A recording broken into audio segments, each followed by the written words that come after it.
Hey guys, it's Ali again. I got another question on how do I get into real estate if I don't have any money, right? And there's different techniques and there are a million articles and videos out there.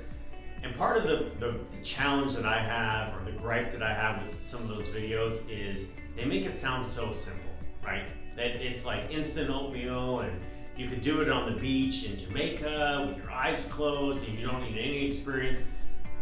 All of that is hogwash, in my opinion. I think that it does take work, it takes commitment, but I wanted to quickly kind of take you through some of the techniques that are available to you not using your own money, okay? So the first is wholesaling. I've talked about that before, but that's essentially you driving or walking in neighborhoods that are awesome and looking for the most desperate seller who has a rundown property in a nice neighborhood, right?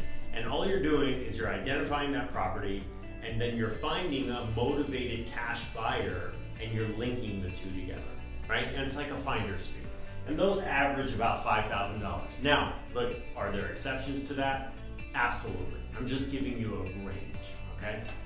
Then you got assignment of contract. That's a little more sophisticated, where you find that desperate seller or that motivated seller and you enter a purchase agreement.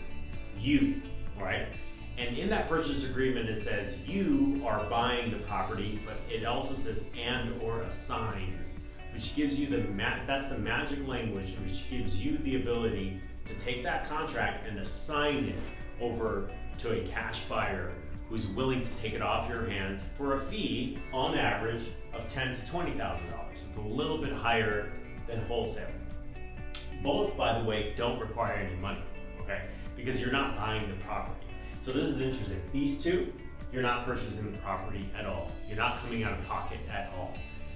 But the final one, the double close, is where you actually take the property, you purchase it, maybe using a hard money loan or maybe using private money, and then you either renovate it or not, and then you turn around and you sell it, right? It's a classic flip. And that is higher, right? The profit is higher. It's about $20,000 or more, right? Depending on the area, depending on the value of the property. Now you may say, well, why don't I just jump into a double close? Here's why. The risk increases as you go down this spectrum. The risk to you in a double close is higher because you are borrowing money to get that flip done. Whereas in a wholesale situation, you're not borrowing any money, okay? So it's lower profits here, higher profits here, but higher risk here, okay? So these are three different ways that you can enter real estate not using your own money. The last thing I'll say, again, it's not simple, it's not instant oatmeal, it takes work. There's a science and a methodology behind all three, but I wanted to give you a quick glance at what the techniques are available to you. Thanks.